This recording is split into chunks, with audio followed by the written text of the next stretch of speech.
Namo tassa bhagavato arahato samma sambuddhassa.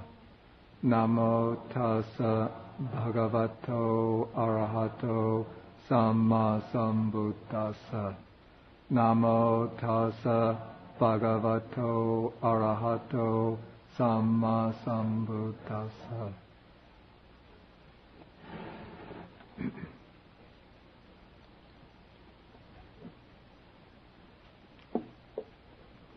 Okay, in our discussion of the Majjhima Nikaya, the suttas of the Majjhima Nikaya, we've been discussing suttas which I have put under the category of suttas that deepen our perspective on the world.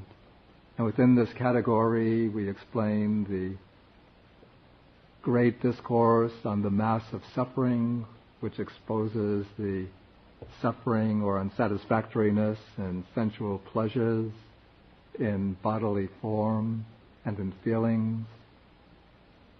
Then we examined the Potaliya Sutta, which again explores in more detail the unsatisfactoriness in sensual pleasures.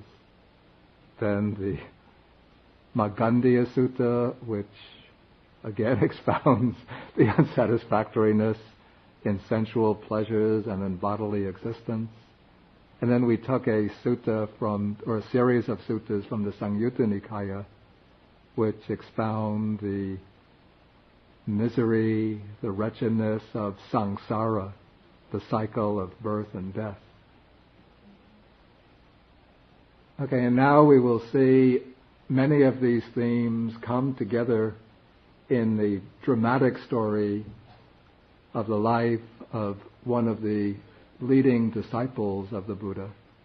This is the story of Ratthapala, which is narrated in Sutta number 82 of the Majjhima Nikaya, the Ratthapala Sutta.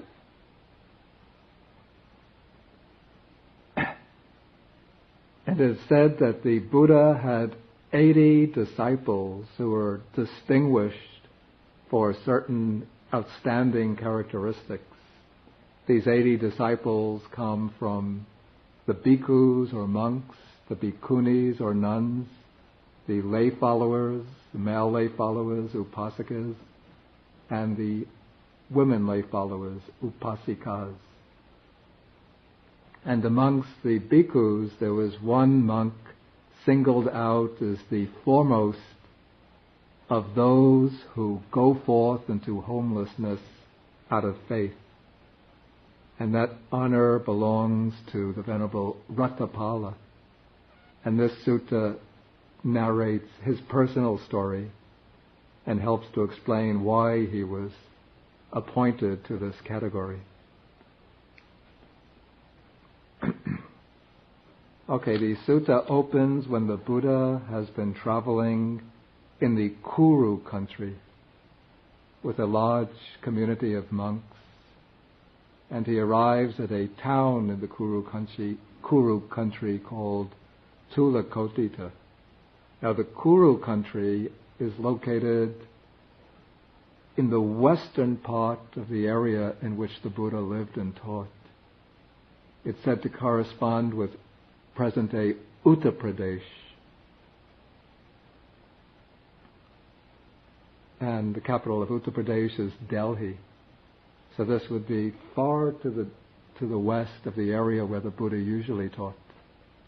But even though this region was away from the epicenter of the Buddha's teaching activities, in this Kuru country the Buddha has taught some of his most important discourses. It was here that he taught the famous Satipatthana Sutta, the discourse on the foundations of mindfulness. Here that he taught the Mahanidana Sutta, the great discourse on causation. That's the largest discourse on dependent origination. Also it was here that he taught the Magandhya Sutta, which we examined a few weeks ago.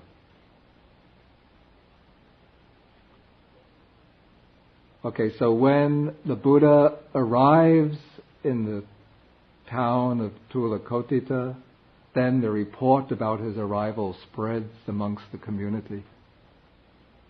And so then many of this was a Brahmin town, and so the Brahmin householders of this town all congregate to see the Buddha.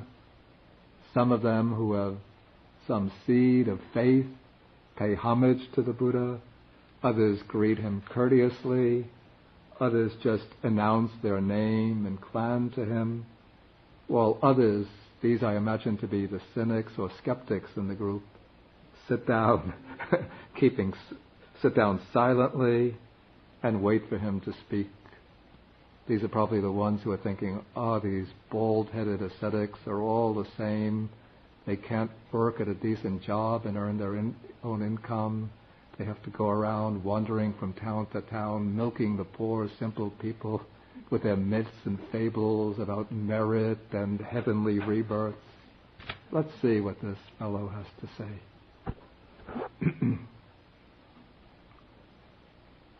Okay, I'm not explaining in detail the preliminary passage since we've already encountered the same stock passage in earlier suttas. Okay, so now in this group of householders who are listening to the Buddha preach, expound the doctrine, there was one young man by the name of Ratthapala. And according to our text, he was the son of the leading clan in that town. So within these towns, there would be different families arranged in some kind of hierarchical order. And generally, there would be a leading family which would exercise the governing role in that community. It would issue directives for the rest of the community, the townspeople to follow. And so a great deal of prestige and honor attached to that clan. And as we will see as the text proceeds, Ratthapala was in fact the only son within that clan. And so he would have had very important future prospects lined up for him in continuing the family lineage. And while Ratthapala was sitting there listening to the Buddha preach the Dhamma, a thought occurred to him. In fact, the words that are put into his mouth or into his mind it's actually a stock phrase which the Buddha himself uses when he explains the sequence of events that induce a person to go forth into the homeless life. And in fact, these were the thoughts that occurred to the Buddha himself when he was living in the palace before he took that dramatic step of leaving the worldly life and entering the life of renunciation. So here Ratthapala thinks, as I understand the Dhamma or doctrine taught by the Blessed One, it is not easy while living in a home to lead the holy life, utterly perfect and pure as a polished shell. This is the conch shell, which is smooth, flawless, bright white. So it's considered a kind of auspicious object, a symbol of radiant perfection and purity. And so the desire arises in him, let me shave off my hair and beard, put on the yellow robe, and go forth from the home life into homelessness. Now this is really a very key phrase for understanding the Buddha's original teaching, that it is not easy while living at home to lead the utterly perfect and pure holy life. And why should this be the case? Because to lead the utterly pure and perfect holy life in its entirety, one has to fulfill to perfection, we call the three categories of training. The training in virtue or morality, but it's actually more than morality, but it's a kind of higher ethics, which includes not only purely moral principles, but also principles of, call it, self-discipline, the striving for self-mastery in one's conduct. So the perfection of sila, virtue, and morality would include the observance of celibacy, restraining from all expressions of sexual desire. It would include restraint over the senses, restraining the senses from indulging in the enjoyments of sense objects. It would include the development of such qualities as fewness of wishes, not having desire for many things, being content with little, being fond of solitude,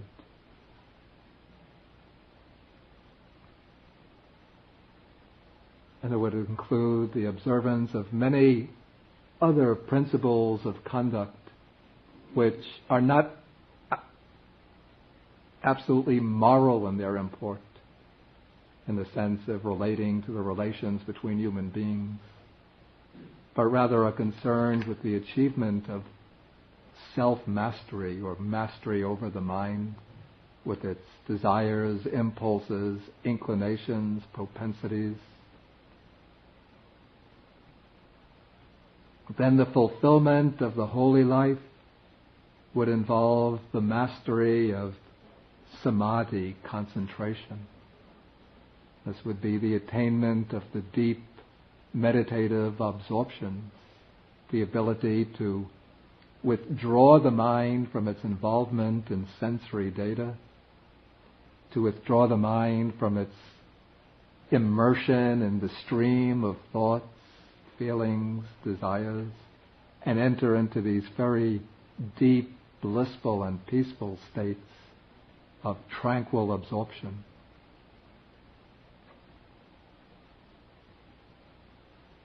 And then the fulfillment of the holy life would require the perfection of wisdom, of insight into all of the principles of the Dhamma, the things that are to be investigated and realized with wisdom. And this wisdom in its highest sense has to be built upon a foundation of virtuous conduct and concentration. But when it's said that the fulfillment or perfection of the holy life is difficult to accomplish while living in at home, this does not mean that the practice of the higher Dhamma is restricted to monastics. In fact, in the early suttas, the early discourses of the Buddha, we see many lay people very diligently take up the practice within the circumstances of household life, and they achieve, in terms of the 4 stages of liberation, 4 stages of awakening. Many of them are successful in achieving the first 3 stages of liberation. That is the stage of stream entry, once returning, and non-returning.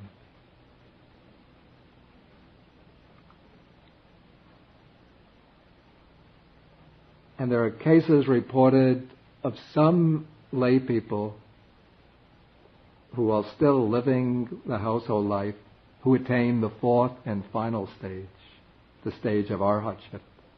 But there's no case reported of one who achieves arhatship as a layman who does not either attain it just before death, right on the verge of death, or else who, after achieving it, does not immediately or very soon after achieving it go forth into the monastic life. So because of this, the idea came to become prominent, at least in the Theravada tradition, that if a householder achieves arhatship as a householder, there are 2 possibilities. Either he will pass away or take ordination. I think it's either within 24 hours or within 7 days. I'm not sure of the figure.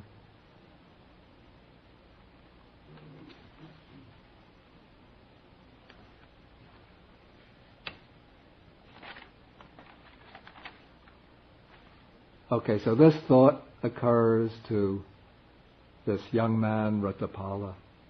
And now after the Buddha's discourse, then all of the Brahmin householders get up from their seats. Some of them express their appreciation to the Buddha.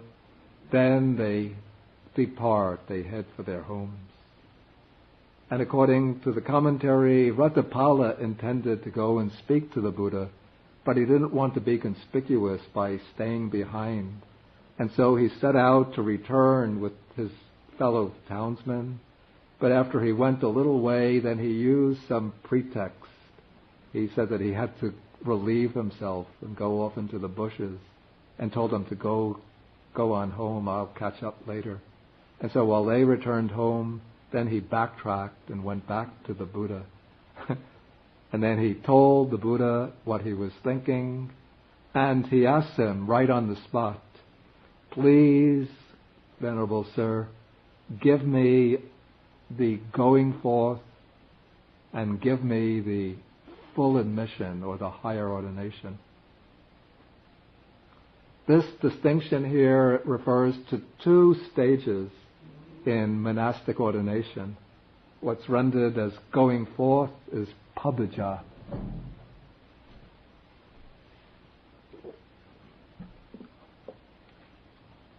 Pabbaja is the initial ordination, the first ordination, which confers on the candidate the status of samanera, or we say a novice monk. And this can be given to anyone, generally above the age virtually of 7 or 8. It's very seldom that it's given to a boy so young. But say in a country like Sri Lanka, many boys who are 13, 14 years old will receive the pabbaja, novice ordination. To receive the upasampada, the full admission or high ordination, one is supposed to be 20 years old from conception. And the samanera, the novice, takes 10 precepts, whereas when one receives the upasampada, then one becomes a bhikkhu. That means or for a woman, bhikkhuni, fully ordained monk or nun. Then one has a much more elaborate code of precepts.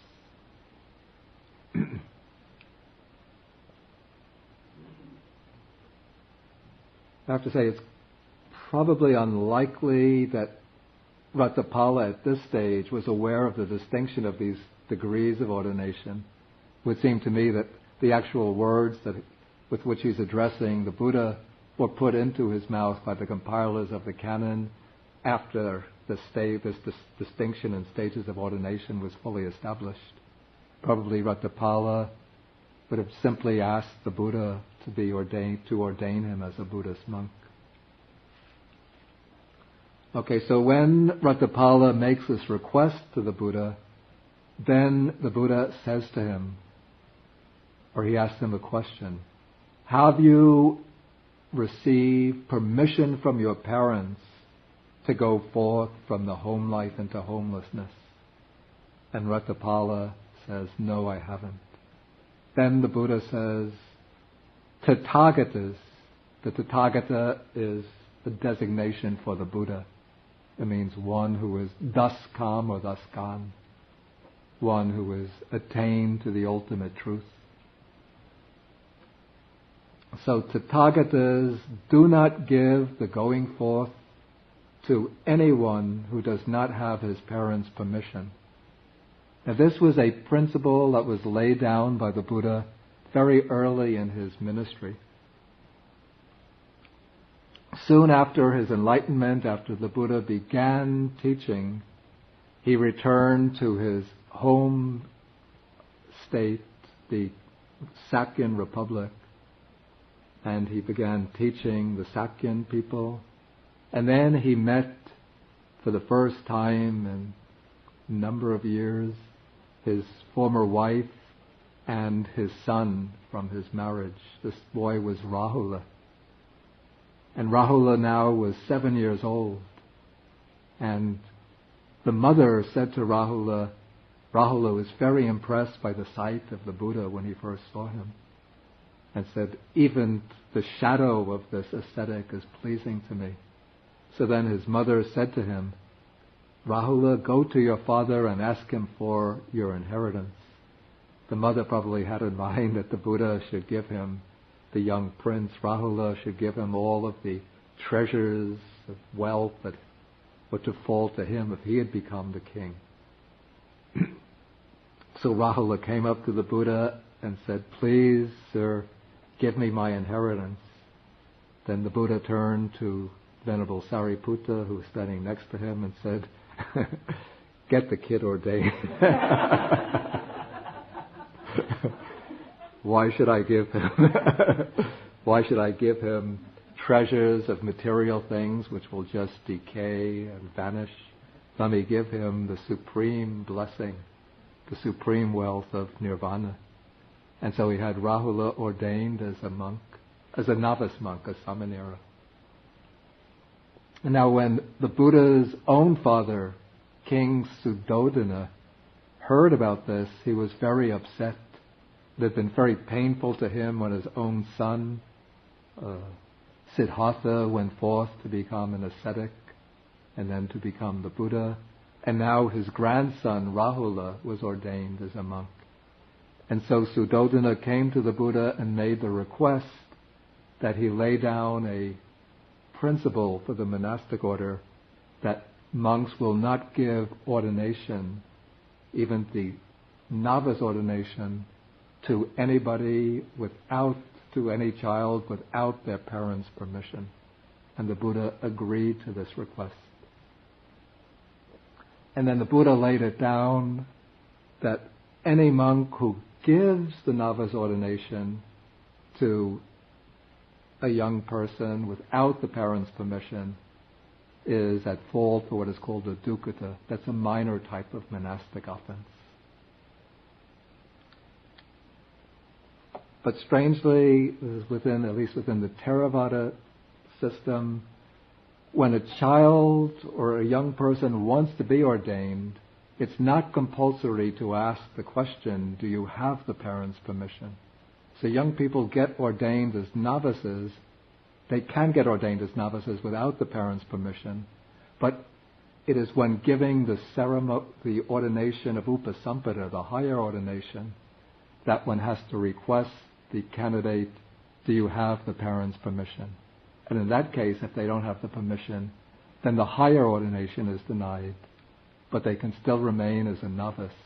It's just that the monk who gives the novice ordination without asking that question gets a minor offense, but the ordination is still valid.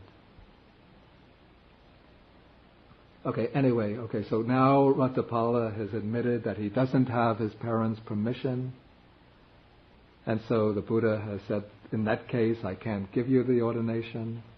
So now Ratthapala says, I shall see to it that I get my parents' permission to go forth from the home life into homelessness.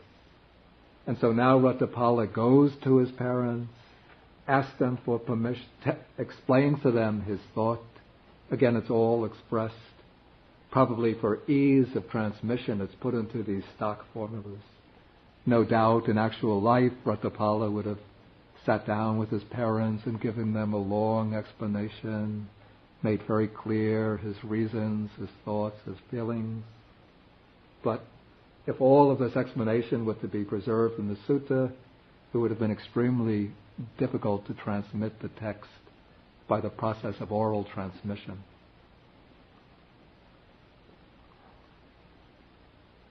So when Ratthapala makes the request to his parents for permission to go forth, then his parents say to him, we assume Ratthapala might be a young man now. He would be at least 20 since he's asked for the full ordination. But they say to him, you are our only son, dear and beloved. And this would be very important in an Indian family, particularly a Brahmin family, where for a very strong reason, because when the parents die In the Brahminic tradition, it's incumbent on the son to perform the funeral rites for them. And it is by the son performing the funeral rites that guarantees them a safe passage to the next world, to the afterlife. But here I think the parents are speaking not so much from these self-interested reflections, but more from their emotional feeling of attachment to their son. Okay, so they say, you have been raised in comfort, brought up in comfort. You know nothing of suffering, dear Ratthapala. And this seems to be an important phrase, because Ratthapala, though he's young, he has a very, very deep insight into the nature of the world. But his parents think that he's still an innocent child. He hasn't really experienced life yet. He doesn't know anything of suffering. So how could he think of leaving the worldly life for the homeless life? And then they refuse to give him permission.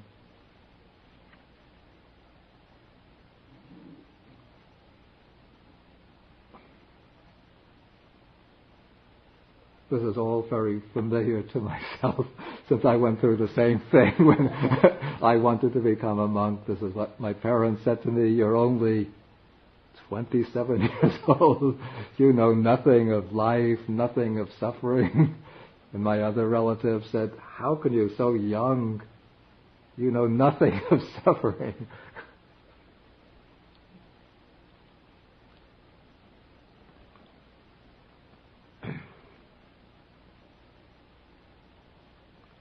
Okay, so Ratthapala asked 3 times for permission.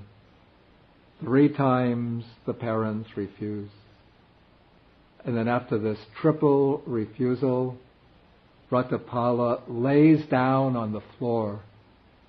He makes the declaration. This is very difficult, but it shows his very strong determination. He says, right here, I shall either die or receive the going forth. That is, he's made the determination, though it's not expressed that way in the sutta, that he will not accept any more food unless, and not move from this place until he receives the parents' permission. I have to say, I find this a little bit difficult. And I think it also will jar somewhat with maybe a Western temperament. I would think that there would be ways, if we were to take a real life situation for a young person who wants to go forth, to deal with his parents' refusal without giving them such a stern ultimatum. But what I would suppose has taken place is that Ratthapala did actually make sustained efforts to convince his parents. Perhaps this attempts to convince them would have gone on over several days, several weeks. But in order to heighten the dramatic impact of the sutta, the compilers of the canon had to compress it, or wanted to compress it, into this very short, striking scenario, where after just 3 refusals, Ratthapala gives the parents this ultimatum: either you give me permission, or I will die on hunger strike. I'll die of starvation. Now, I should also add that this process, this way of getting the permission to go forth, it's not very typical in Buddhist countries today. I don't know of any case of any monks who have received permission by pushing their parents up against a wall like this. I know of cases in Sri Lanka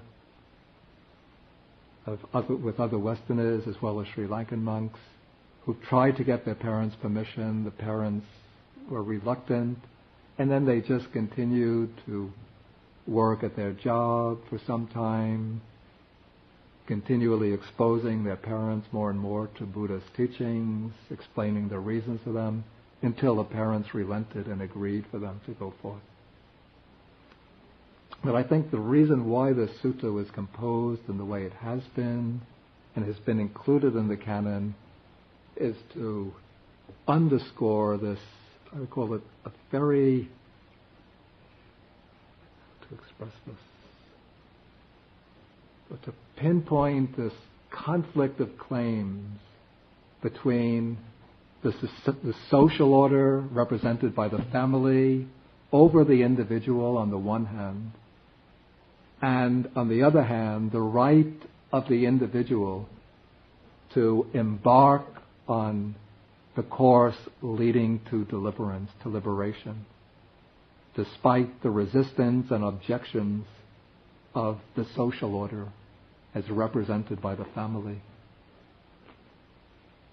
In fact, we might even see the implications of this extending further beyond the social order itself, even to the whole biological order, the order of life, which insists that life must go on, life must continue through procreation, through the continuation from one generation to the next.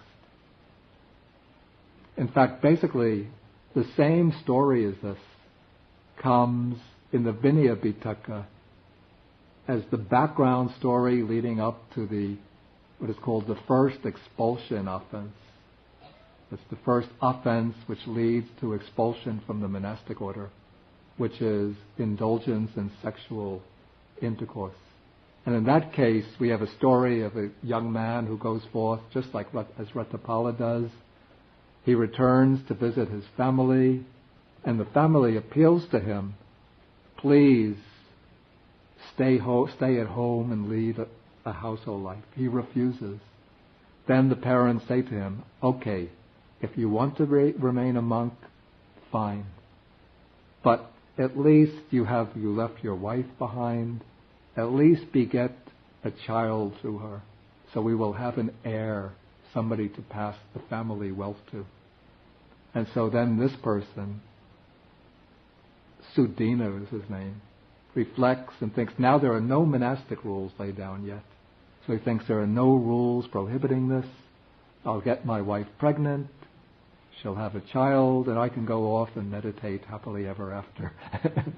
And so he does this, and then when the report comes to the Buddha, then the Buddha lays down that very strict rule. No sexual relations for monastics.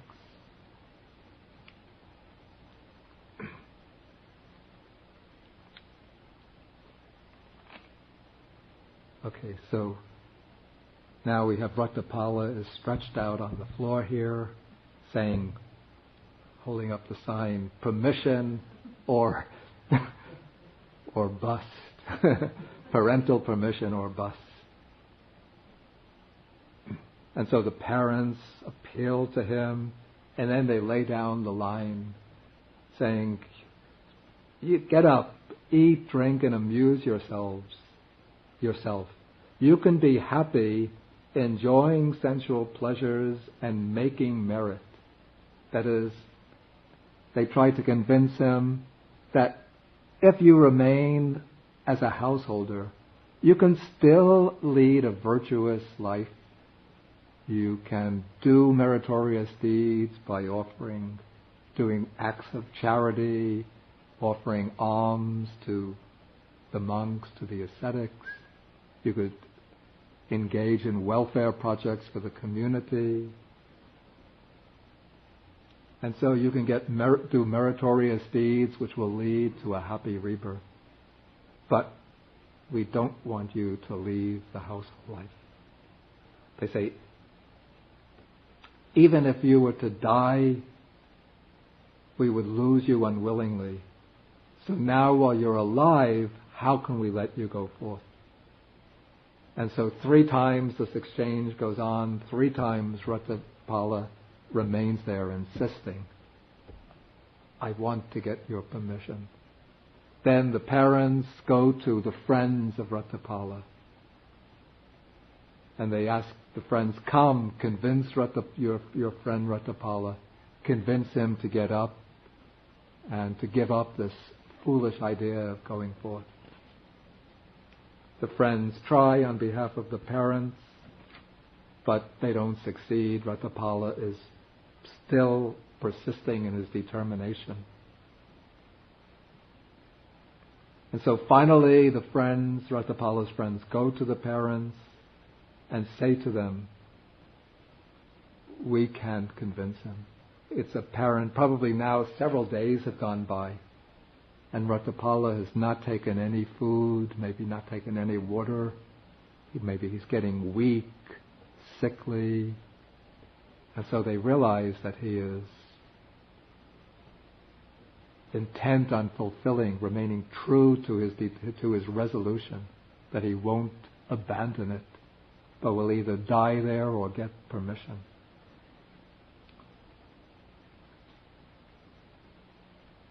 And so the friends now set out to convince Ratthapala's parents to relent and give him permission.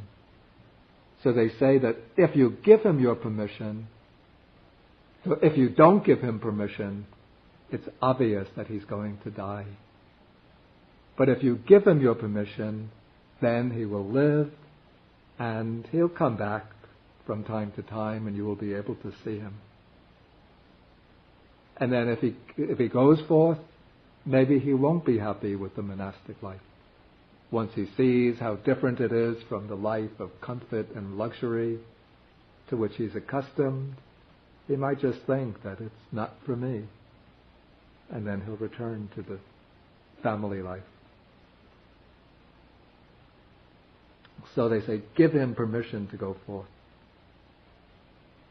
And so the parents then agree to allow Ratthapala to go forth. But they lay down a condition. After he is ordained, then he must come to visit his parents from time to time. Okay, so the friends now report this back to Ratthapala, and Ratthapala is very happy, and he gets up. He probably resumes taking normal food till he regains his strength. And then he goes to the Buddha and tells him that he has received his parents' permission to go forth. And then the Buddha gives him the ordination, both the novice ordination and the full ordination. And then sometime later, I think it's a half month after Ratthapala is ordained, the Buddha leaves this Brahmin village, Tulakotita, and goes back to Savatthi, his main base.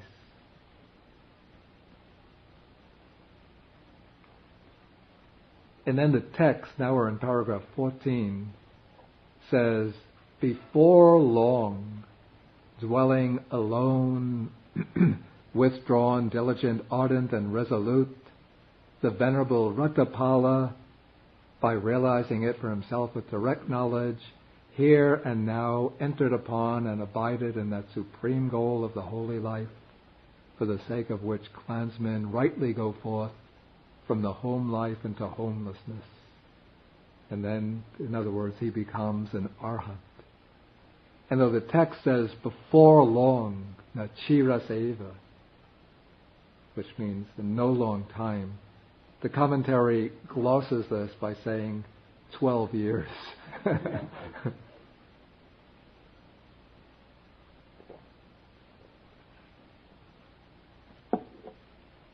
There are some who can achieve arhatship very quickly, sometimes even just by listening to the Buddha give a discourse.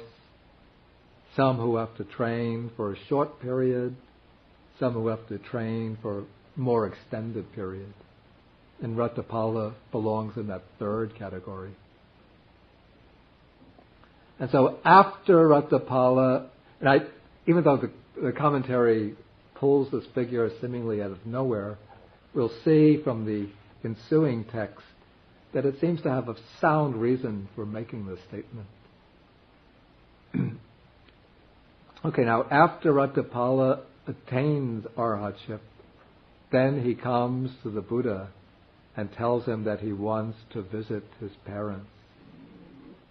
And he asks for permission to do so. And now, before the Buddha gives his permission, he uses his own very powerful mind to examine Ratthapala's mind. Because the Buddha would have been apprehensive that if Ratthapala had some weak spot or defect in his character, that his parents could have taken advantage of this and using suitable ploys and strategies, they could have, with suitable tactics, they could have convinced him to give up the training or enticed him to come back to the worldly life, and then all of his hard years of practice would have been thrown away. But when the Buddha looked into the mind of Ratthapala, he realized, he could see that Ratthapala had completely eradicated all of the defilements and was incapable of returning to the worldly life. And so the Buddha then gave him permission and said, "You can go."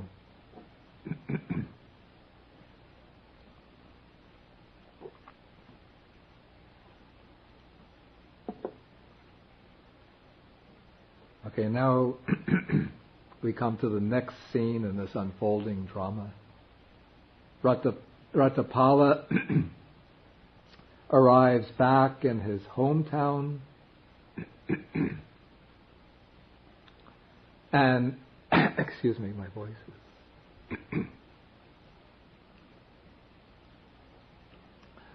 and he settles in a garden which the king had established for the use of wandering ascetics. And then the next morning, Ratthapala sets out with his alms bowl, going for alms round in the town. And he goes from house to house, and eventually he arrives at his father's house, the family house. And on this occasion, the father is sitting, presumably says in the hall of the central door, but probably this is a room which looks out upon the street. And he sees Ratthapala coming in the distance. And the thought comes into his mind when he sees somebody in the distinctive robe and garb of a Buddhist ascetic approaching, then the father becomes angry and thinks that my own son was taken away from me by these, he uses a derogatory term, by these bald-pated recluses. But I have to say, this seems to me, again, that this is composition by the compilers of the canon to create a dramatic incident. Since I just put myself in the position of a father whose son has been taken away to go forth as a Buddhist monk. He hasn't seen him for many years. Now he sees a figure coming in the distance with the distinctive marks of a Buddhist monk. He's not going to become angry at this figure thinking, they stole my son. But wouldn't he be thinking, could that be my son coming back? Wouldn't that be the more probable thought? Excuse me? Maybe there are other Buddhists in the neighborhood. Maybe, I don't know. So anyway, when Ratthapala came to the father's house, then the text says rather mildly that he received neither alms nor a polite refusal. Instead, he received only abuse.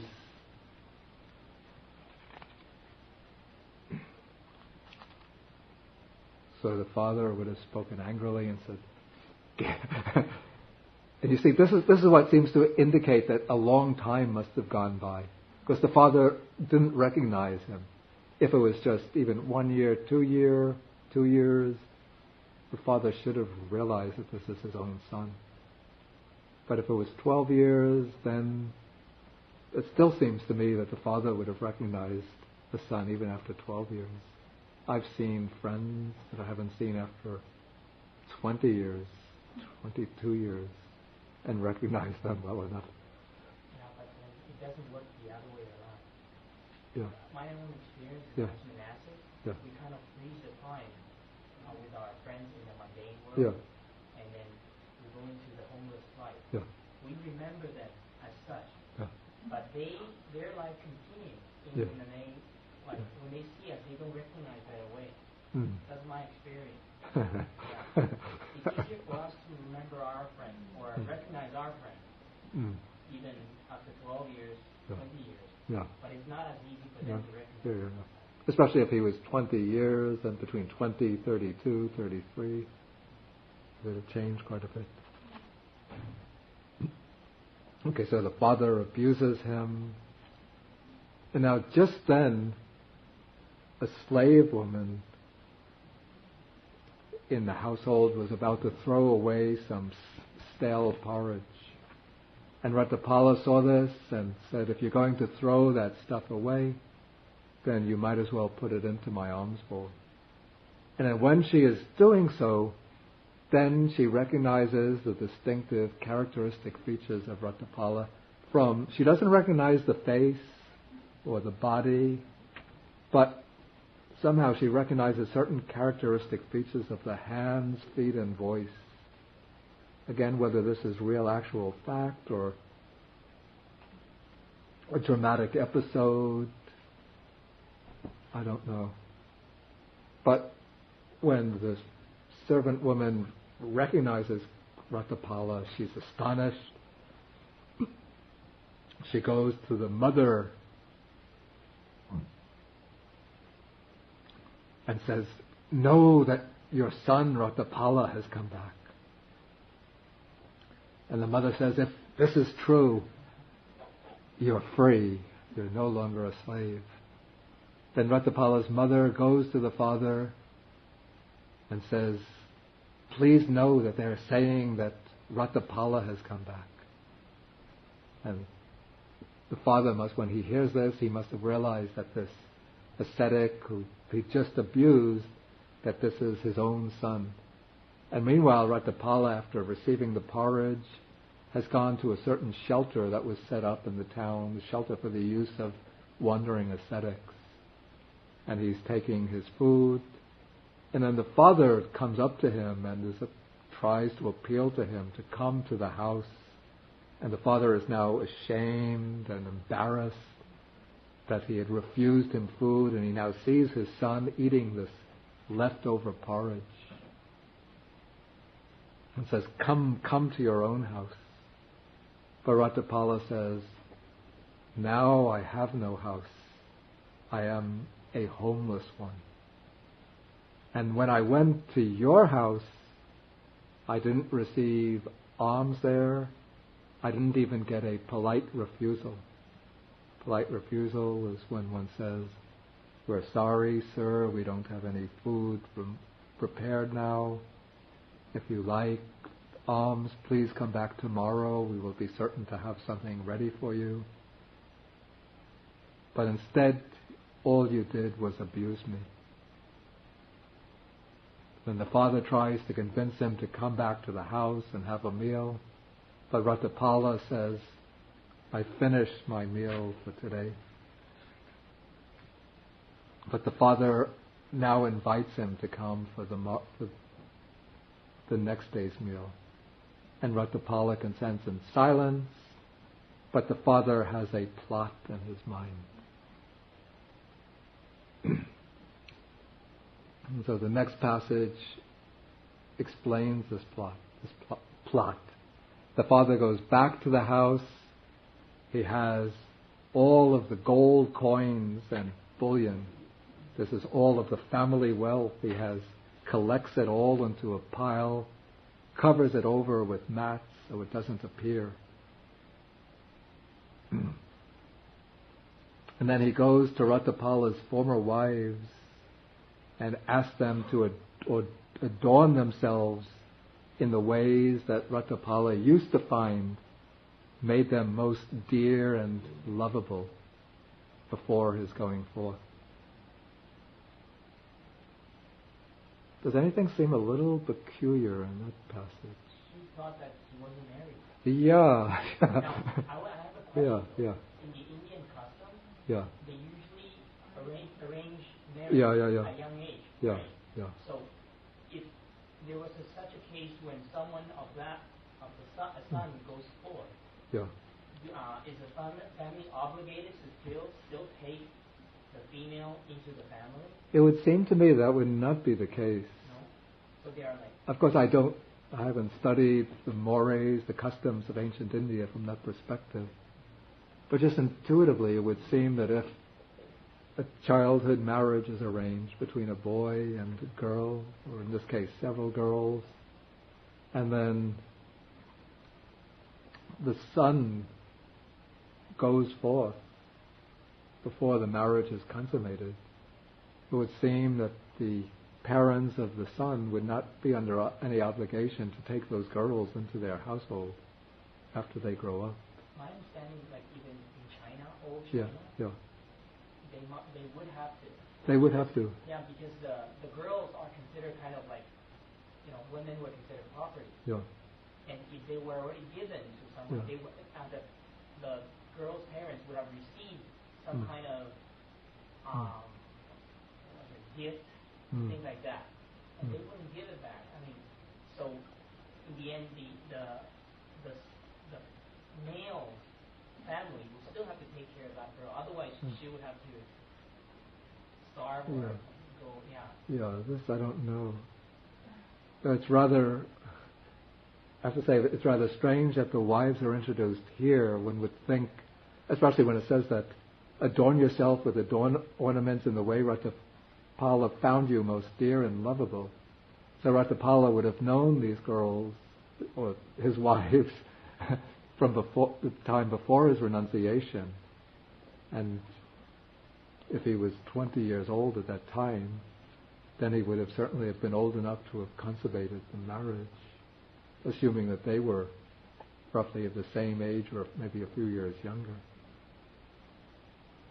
And one would think in that period, if the parents wanted to prevent Ratthapala from going forth, instead of calling on the friends to convince him, they first would have called on the wives, go to your husband and try to persuade him to remain. It is exactly the same in the Agama. I was trying to find out whether there's any difference. Any other the text is pretty much word for word. Okay, so the next day Ratthapala comes for his meal, goes to the father's house.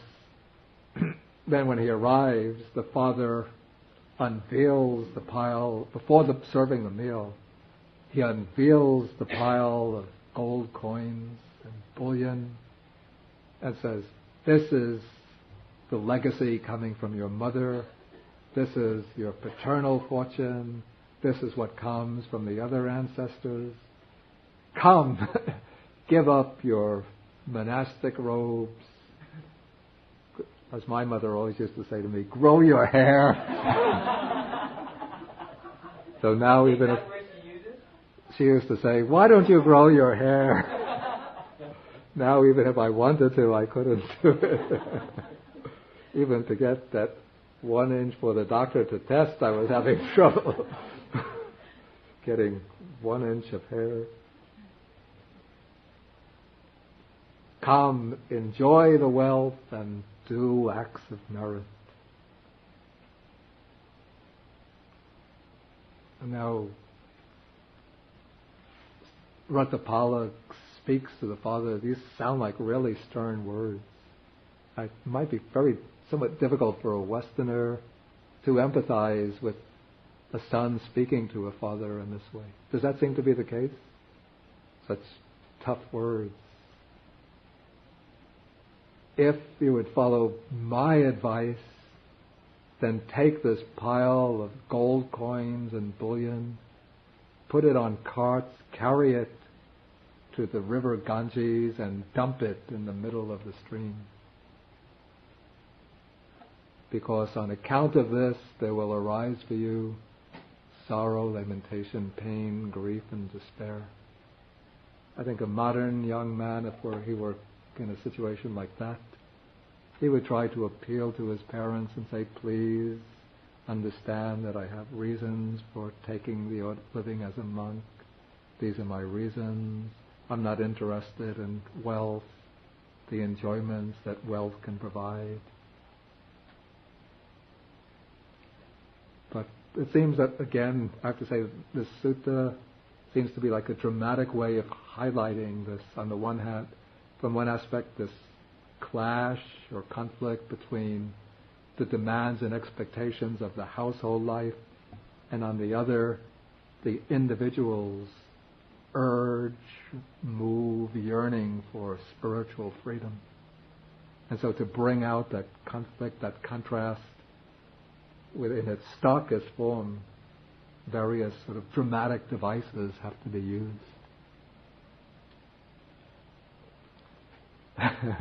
Okay, then the former wives of Ratthapala come up and they clasp his feet and say to him,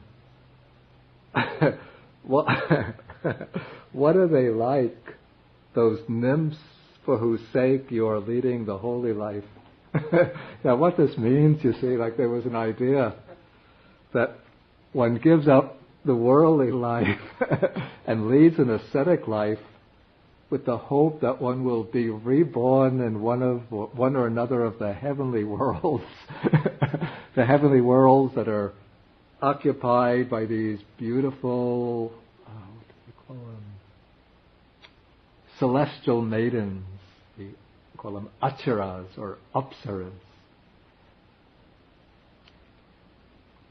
And so, in ancient India, many men who were not very successful with the ladies in the human world would then go forth and lead an ascetic life, fasting,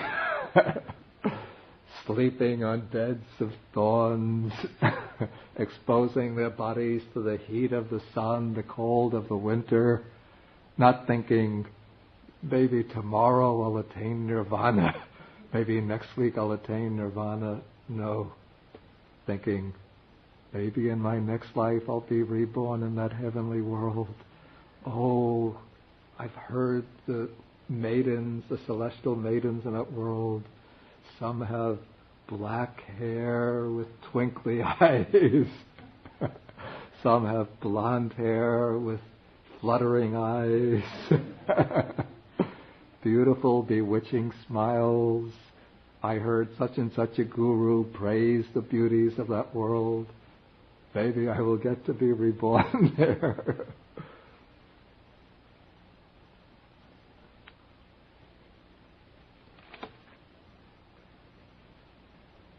And so Ratthapala says, I'm not leading the religious life for the sake of nymphs, sisters. And then when he calls them sisters, then they cry out, they become agitated, and they faint.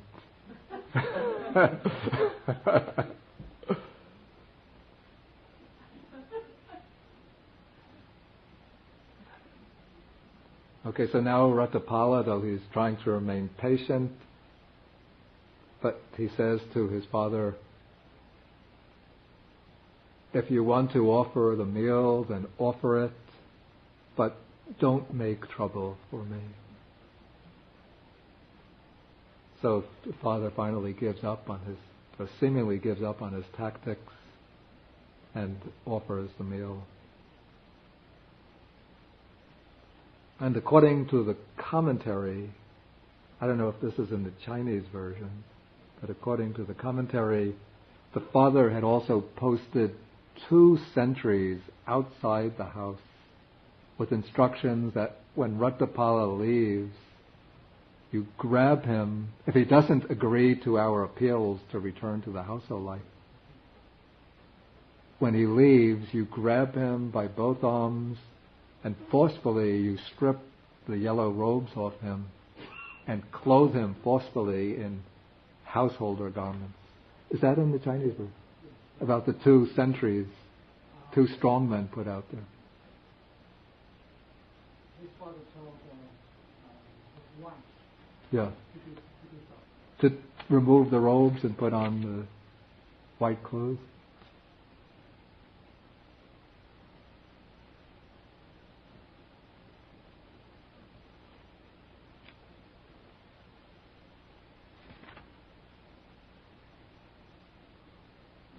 No, it's not there. Okay, it's purely commentarial. Yeah.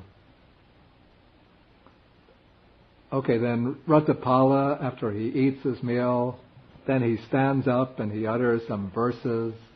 Again, these are ideas which are constant themes in early Buddhism about the deceptive nature of the bodily, the beauty of the body. When you look inside the body beneath the skin, it's just a mass of foul impurities built up out of sores. There's nothing stable here. It might be decorated with jewelry, earrings, makeup, but it's really just a skeleton wrapped in skin. Maybe the ideas are rather strong for present-day temperaments. But then Ratthapala comes to the last verse. He says, the deer hunter set out the snare. The snare was the gold and then the beautiful former wives. But the deer did not spring the trap. We ate the bait. That's the meal that was offered. And now depart, leaving the hunters to lament.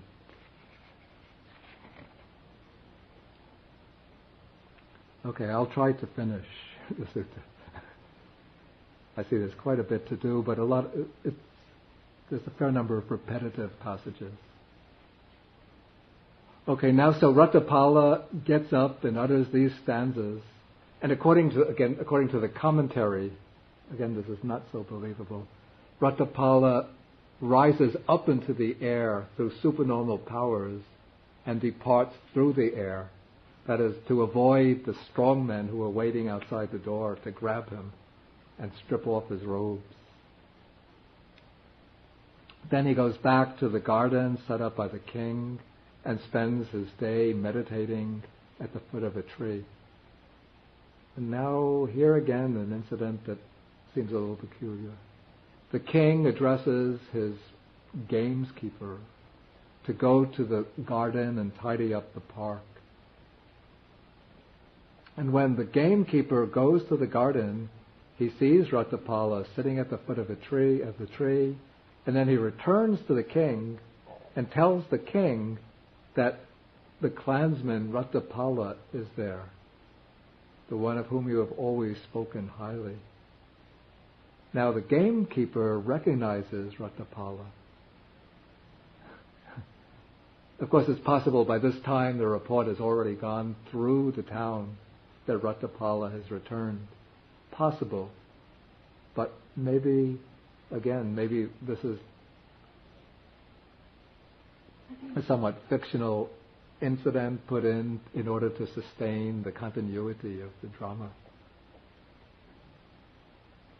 And so when the king hears this, apparently, according to the commentary, after Ratthapala had left the town and become an ascetic, the king was always praising him, that how could this son of the richest family, the leading family, abandon so much wealth to lead a renunciate life that took a great deal of courage, determination, fixity of purpose. And so the king was always eager to see, would have been very eager to see Ratthapala. So as soon as he hears that Ratthapala has returned, at once he stops what he's doing and goes out in the state carriage to meet him. Okay, he meets Ratthapala, and now he wants to open a discussion with Ratthapala to ask him why he has gone forth into the homeless life. And this will provide an opportunity for Ratthapala to introduce some of the fundamental ideas behind the Buddha's teaching, the ideas which provide, you might call, the backdrop and motivation for this very dramatic step of renouncing the worldly life, the household life, for the homeless life. So now the king is speaking from his own experience, and he says that there are 4 types of loss or decay that induce people to go forth into homelessness. These 4 are loss through aging, through old age, loss through sickness, loss of wealth, and loss of relatives. Okay, loss through aging. Somebody has lived a full life. He's maybe been married, had children, enjoyed the full variety of sensual pleasures, performed his service in the community, and now he has reached advanced years, and he decides that there's no point for me to continue in the household life. I may as well do deeds of great merit by going forth, or at least make some effort in my old age to achieve liberation. And so then he shaves off the hair and beard and goes into the homeless life. This is actually a common practice in Buddhist countries, at least in Sri Lanka, that there are very pious men who, after they complete their family life, while living the family life, they're very fond of going to the temples, associating with monks, and after their children are grown up, completed their education, the children are married and able to take care of themselves,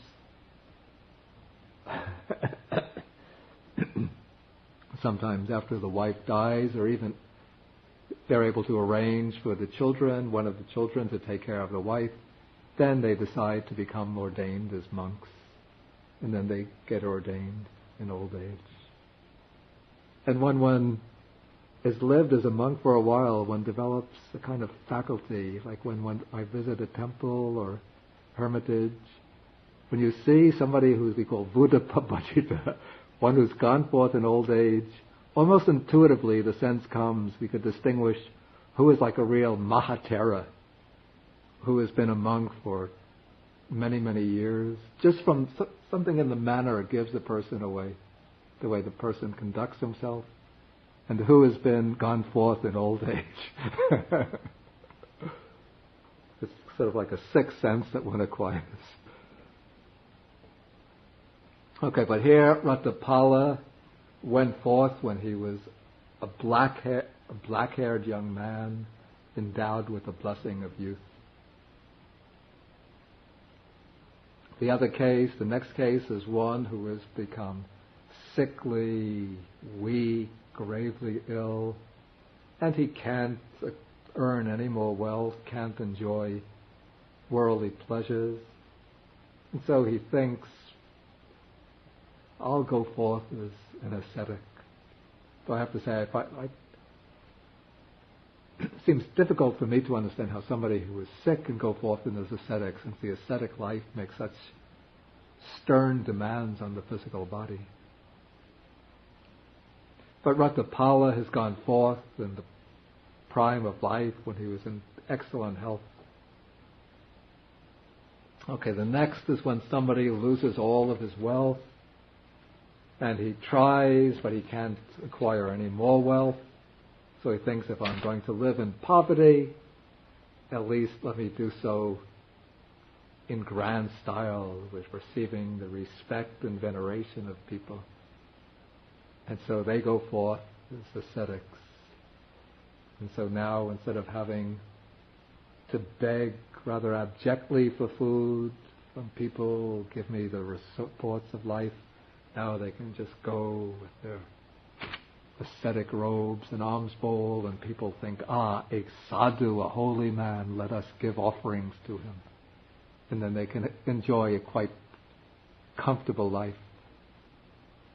But Ratthapala has gone forth with full possession of wealth. And in the fourth case, somebody loses all of his relatives, friends, companions, and so he has nobody to associate with. And so he thinks, if I'm going to live alone, I might as well do so as an ascetic. Ratthapala was a very popular young man with many friends and companions.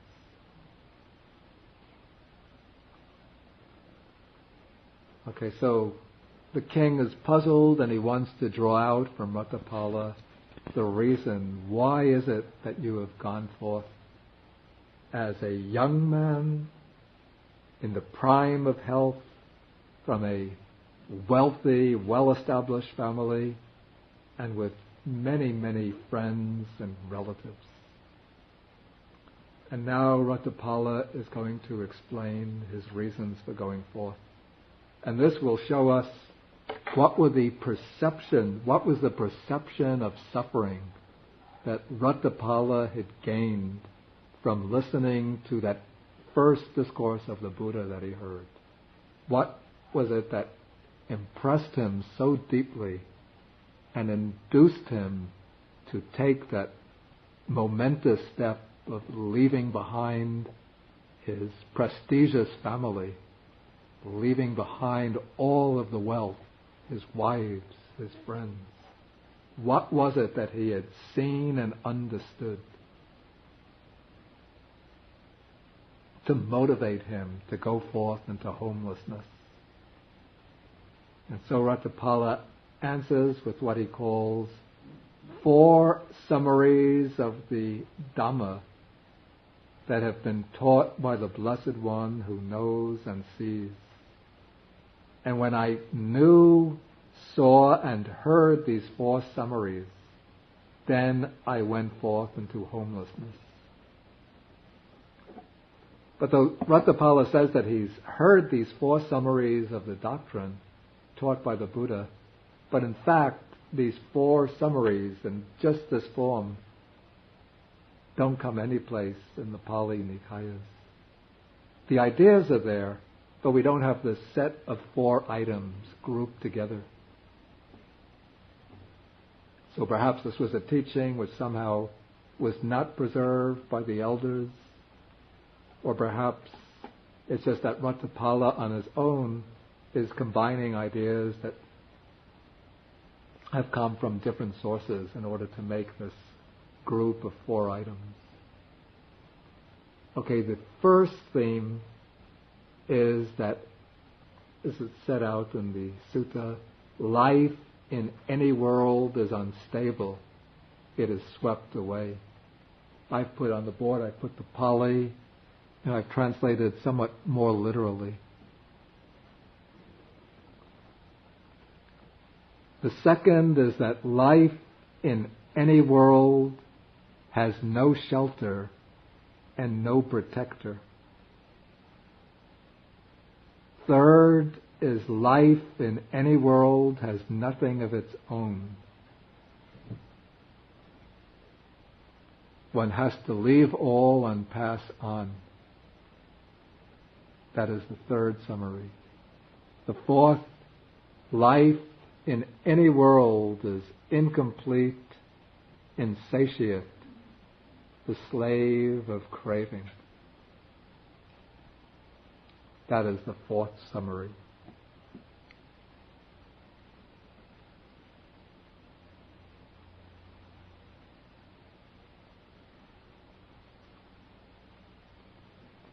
Okay, now the king asks Ratthapala to expound or to elaborate on these 4 summaries.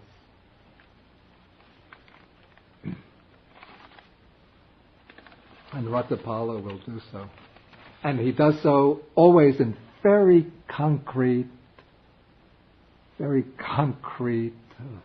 immediately visible ways, so the king could understand this from his own experience. In fact, all 4 of the arguments or presentations that Ratthapala gives to the king relate directly to the king's own experience. He doesn't draw upon very abstract ideas. Okay, first to explain that life in any world is unstable, it is swept away. Here this word, first, Loco, literally, it's the world, but it means life in the world. It's aduva. The key word here is duva, is what is stable or lasting.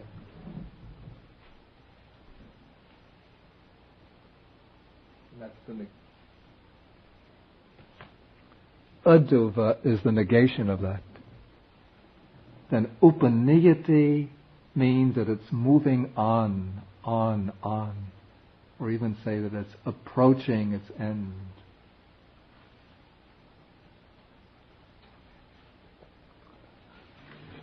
Okay, so now Ratthapala asked the king a question. He says, when you were 20, 25 years old, a young man, you were skilled in so many different aspects of kingship. You were able to ride elephants, horses. You were able to shoot arrows. You were able to fight with swords. You had strong body, sturdy, capable in battle. Isn't that the case? And the king says, yes.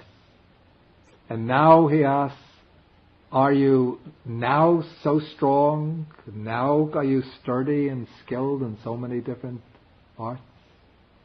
And the king now, he's 80 years old.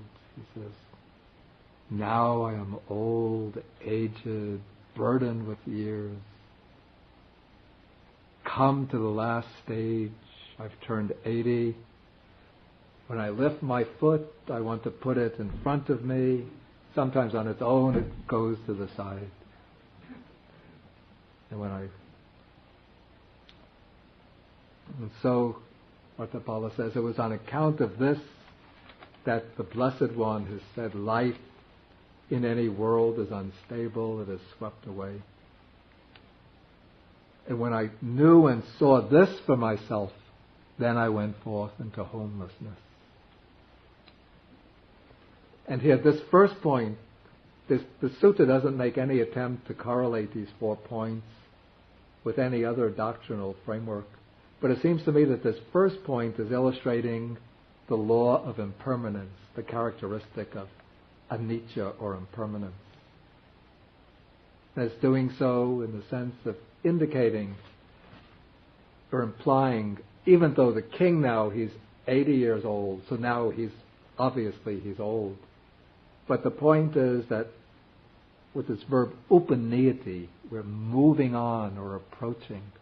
It means even when Ratthapala was a young man, 20 years old, listening to this discourse of the Buddha, he wasn't thinking, now I'm 20 and somehow a snap of the fingers later and then I'm 80 years old.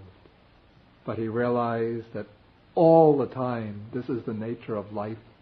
We are constantly being swept on from the moment of birth. We're moving constantly to old age and death. So every day we look in the mirror, same person there, right? Everything identical. But if you take the frames 20 years apart, big difference. So we see a person for the first time, he's 80 years old, we assume he's always been like that. It's just his tough luck. He got born like that, and it won't happen to me. But in fact, we're always moving in that direction.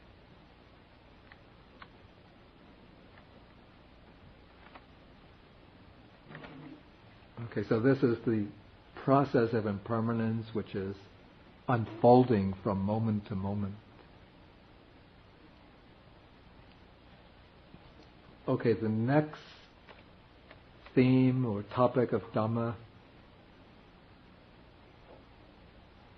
Okay, when Ratthapala explains this, then the king is pleased and says, it's wonderful, it's marvelous how well this has been expressed by the Blessed One who knows and sees. And he admits it is indeed so. Life in any world is unstable, swept away.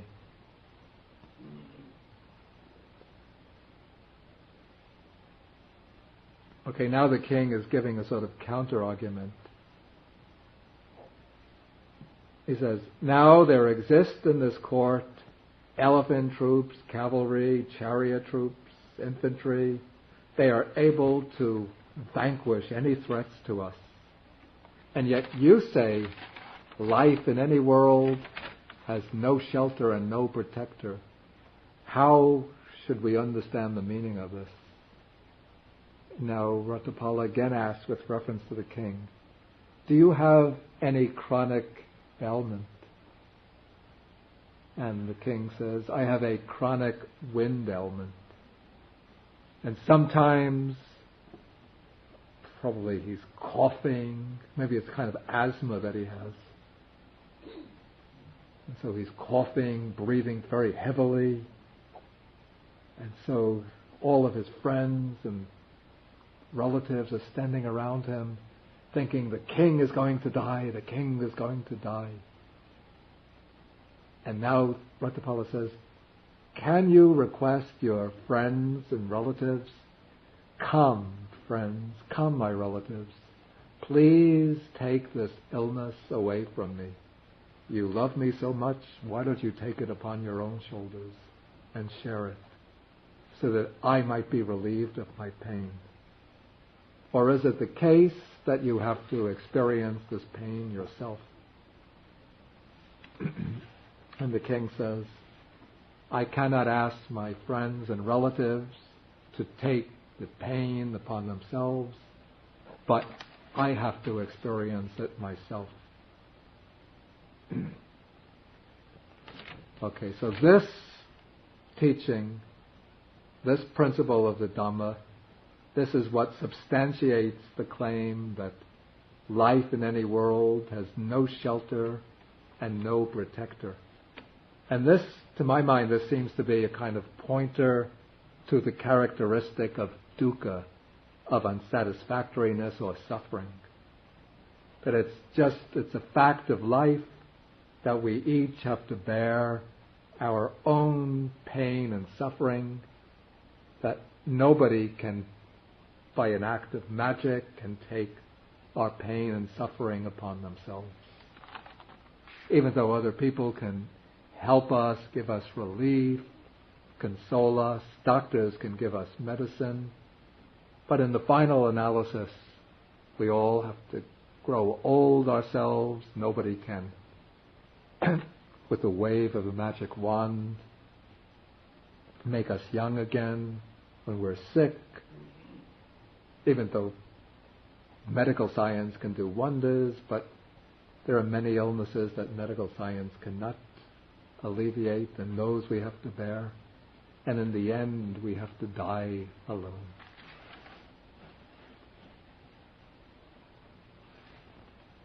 Okay, then the next principle of teaching, or summary,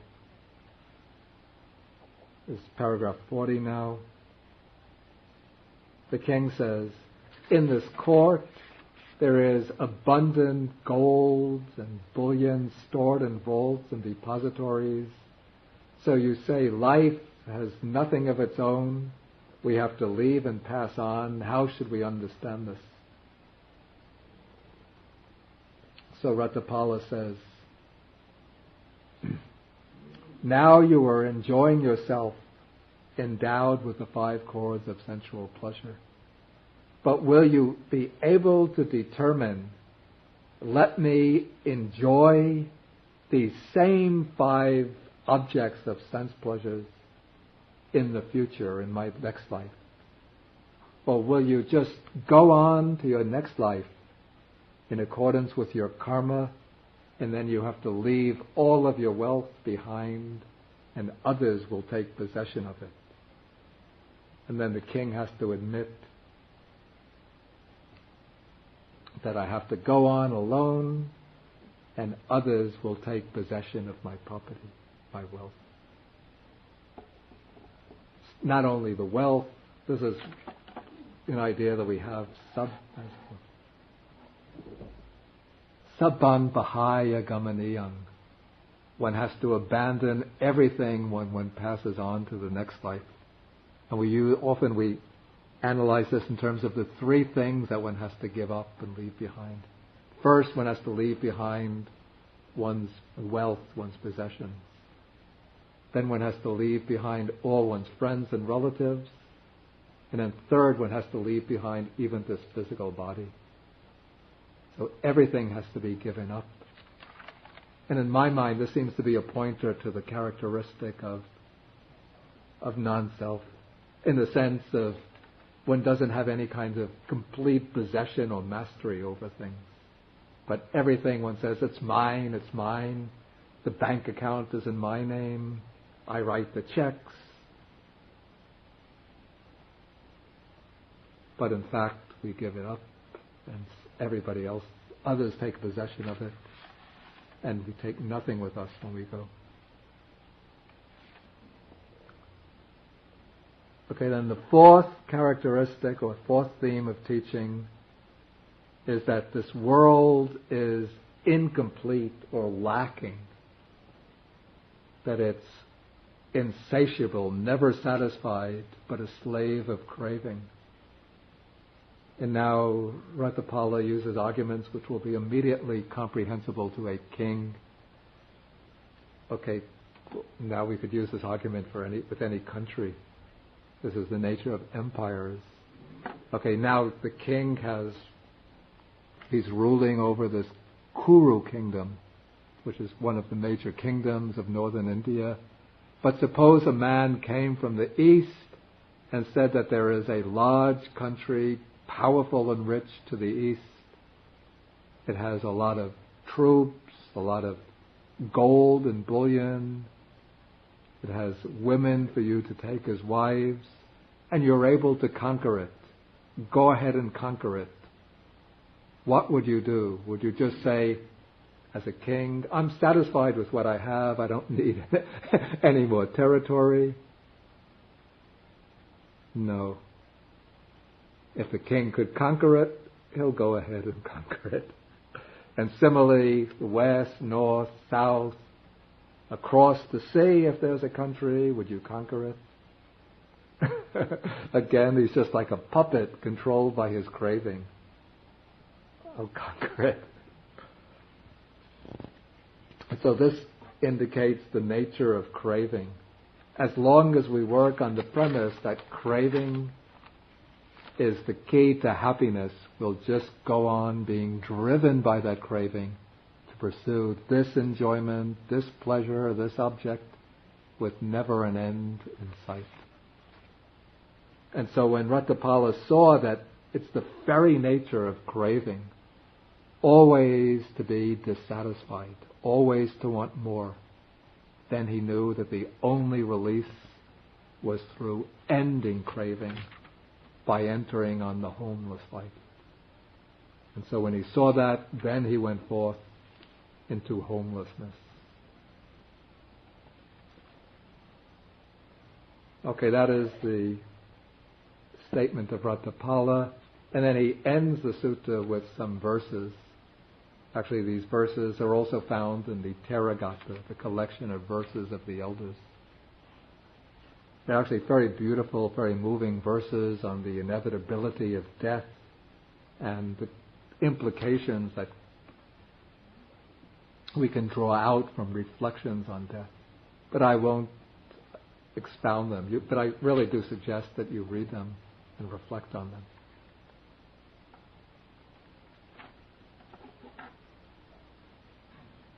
Okay, if there's any questions, comments.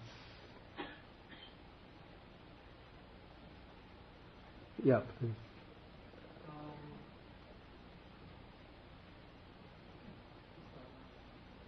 Small question. He was going for alms and he didn't get any in his father's house. He asked the servant Yeah. for the food to serve. Yeah. Is that unusual to ask particular food when you're going on alms? That's an interesting question. I found that question, it's raised in the commentary to the sutta. And the commentary raises the question, isn't it inappropriate for an ascetic, a Buddhist monk, to be requesting food? In fact, one doesn't do that as a monk when one goes on alms round. But then the commentary answers, generally when a monk goes on alms round, he just goes silently from door to door. This is the way it's done. In Thailand, people are expecting monks to go on alms round, so they already have set up little stalls along the road with their food on the stalls, and then when the monks come, they just put the bags into the bowl, or rice into the bowl. But in Sri Lanka, it's not customary for monks to go on alms round. So people, generally, they don't have food ready for monks. So when one goes on alms round, one just stands silently in front of the house, waiting for people to notice you. And in Sri Lanka, except in the middle class, upper middle class homes, people live partly outdoors, partly indoors. So the doors to the house are usually open, windows are open. And when they see a monk standing there, then they get very excited. And sometimes they'll have some food which they're preparing for a meal, not intended for the monk. But I do know some people who prepare some food every day, early in the morning, thinking maybe a monk will come by today. And so when they see a monk, then they get very excited, and then they'll come and they'll put the food in the monk's bowl. But the monk is not supposed to ask for anything. But the commentary explains in this case, the servant woman was going to throw the food away. So, because she had that intention, and the intention was clear to Ratthapala, it was as if it was just already discarded food. So in this case, there was no fault in his asking for the food.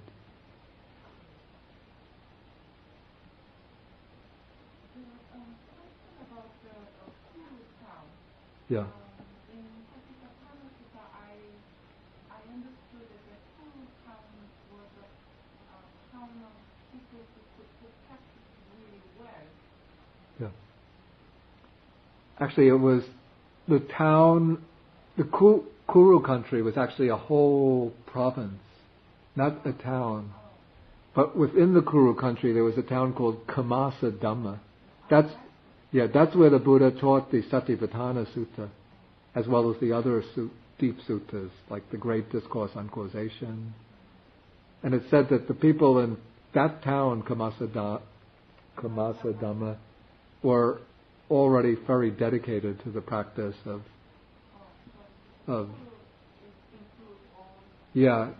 probably the Kuru country would correspond roughly to Uttar Pradesh today. You mentioned that Buddha had 80 distinct Yeah. disciples. Yeah. Where that is so? Excuse me? Which sutta or where? Where do you find them? It's in the first book of the Anguttara Nikaya, the Book of Ones, where the Buddha mentions the outstanding disciples in each of these categories. Like in the category of wisdom amongst the monks, Venerable Sariputta, psychic powers, Moggallana, amongst those who have good memories, Venerable Ananda. Yeah. Another thing. Yeah. You said about the context of the sun, I will die, or unless you give me permission. Yeah. In my culture, it's not unusual. It seems to me it's very it's not unusual. Even to have your will work. Even mothers do that, and even nowadays some people go hunger strike. But in the past, that was one way of actually doing it. And also, a lot of things to me here is very natural. The marriage also. Usually people marry like if you are in good family. 12 years old, 14 years old, you already married. So by the time you 20, it's just so natural that you Actually, that is so. Yeah. Very natural. So it's not like to me, a lot of things are not dramatic Yeah. kind of what is it? Dramatic devices. Devices. Yeah. To me, it seems very natural. Yeah. So it's a little puzzling why, if Ratthapala was married already before his going forth, why the parents didn't appeal to the wives to try to convince him to give up his thought of renunciation. Also, the friends are also very important. It doesn't have to be wives, but friends have probably, it's a men's society. Yeah. Friends could play it better. Maybe so. Wives. And also even when he came back, and then he was very stern about his talking to his father. Yeah. That's also to me is not unusual because in Korea, once your son became a monk, Yeah. they don't have like a family relationship anymore. So even now, when the son as a monk comes back and meets the mother treats the son not as a son. Yeah. Really. Yeah. So here he said. The mother treats the son. You said. The mother treats the son as a monk. Yeah. They do it. So here even Arhat, and he calls not father. He says household. Yeah. And so it's just a bit of. Yeah. Did you have something to say? No, I agree with it. I know people who became monks and the next day they're calling their parents householder. Really? Yeah. Because they're afraid of being sucked into it. Yeah. And so I'm not saying that's right or wrong. I'm not making a comment on that. I'm just saying that it does make sense. It's possible. Especially in a culture where a man is so highly regarded and the only son is so important for the procreation of the family lineage. So in order to stand up firmly on the ground, ground, one must say certain things or do certain actions to make it seem like one is unwavering. Yeah. Maybe I'll try when I visit my father.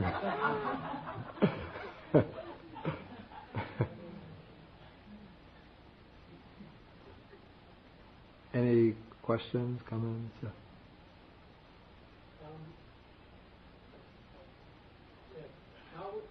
How was Ananda able to record this, and also, more importantly, why did he record it? I mean, I guess we could figure Ratthapala went back and maybe said, Ananda, let's say something that happened. Yeah. But this wasn't the Buddha giving the teaching, so Yeah. it would have been like, okay, tell me what you want. Yeah. And then during the count where he's going over all the teachings, I'm not sure why this one would come up, especially since it doesn't.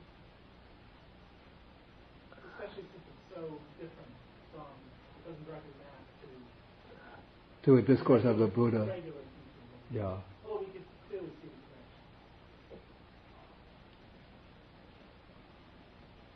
But though it says that Ananda was the main person reciting what he had memorized, but it does not imply that he is the only person saying that. There are more, other than Ananda, even in the Vinaya, it's not just Venerable Upali.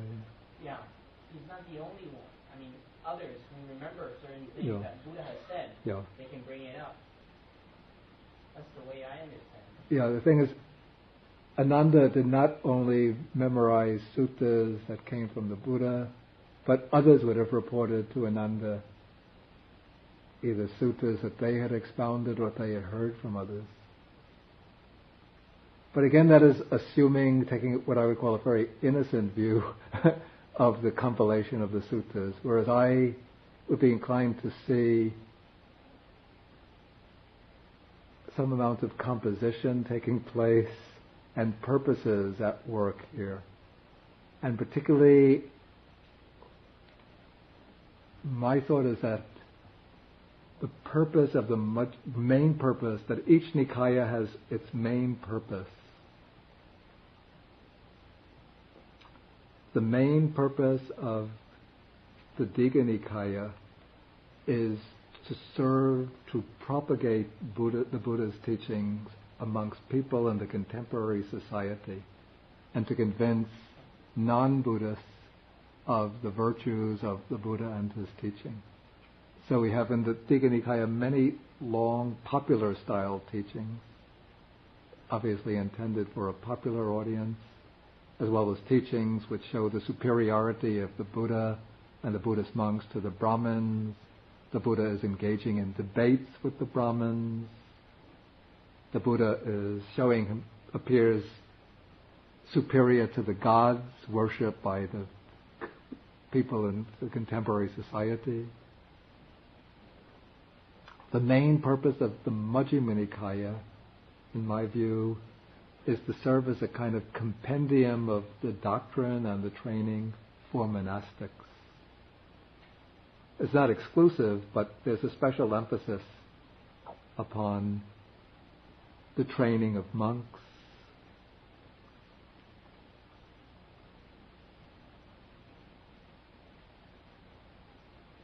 And so this sutta, as I indicated during my explanation, sort of brings into a very concise and dramatic form this justification or rationale behind the decision to renounce the world and enter upon the homeless life.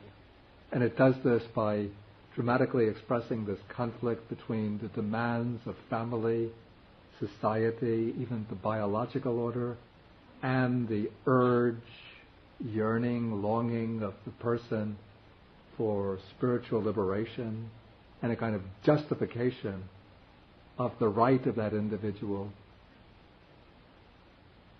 to go forth into homelessness despite all of the pressure put on him or her by the society, community, and family to remain within the world and to contribute in wholesome ways the prolongation of mundane life. Something like that, I could definitely see one monk saying, "Oh my gosh, my parents are giving me such." One monk saying, "Let me tell you the story of Ratthapala." Yeah, exactly. And then that getting into the canon. Yeah. But the fact that he is pronounced by the Buddha the foremost of those who have gone forth into homelessness.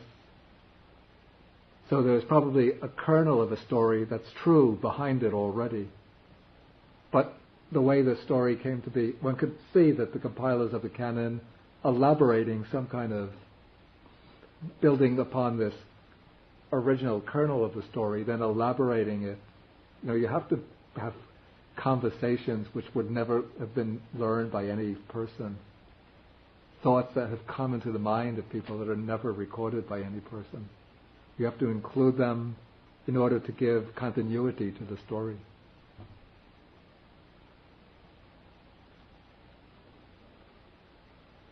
Any further questions, comments? You mentioned how number 3 there, for some reasons, seems to correspond to anatta. Yeah. And it occurred to me too that 1, 4, and 3 seem to be anicca, dukkha, and anatta. On the board, the world is unstable. Yeah. It's permanent. Yeah. The world is lacking. Yeah. Dukkha. Yeah. The world is wrong. I see. Yeah. Actually, one could put 4. No, one could put 4 on the mark of suffering too. Yeah, that's what I'm saying. Yeah. 4 is suffering. And number 2 is just number 2, I don't know what that would be. No, I think that would be the mark of suffering. Oh, yeah? Yeah. That's what I said. Yeah. Because it's illustrated by the case that nobody can take the pain and misery of another. Each has to bear that suffering himself, herself. Okay, it's rather later than usual, so we'll have to stop now. Okay, next week we take sutta number. These are the suttas on the reason. Now we sort of enter into a new field. This is the training of the mind.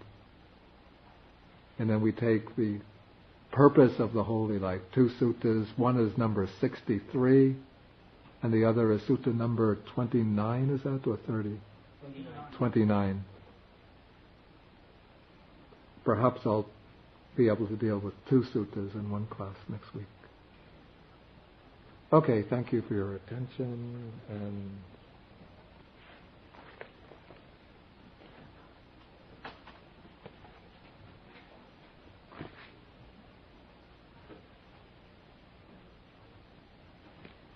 now we share the merits.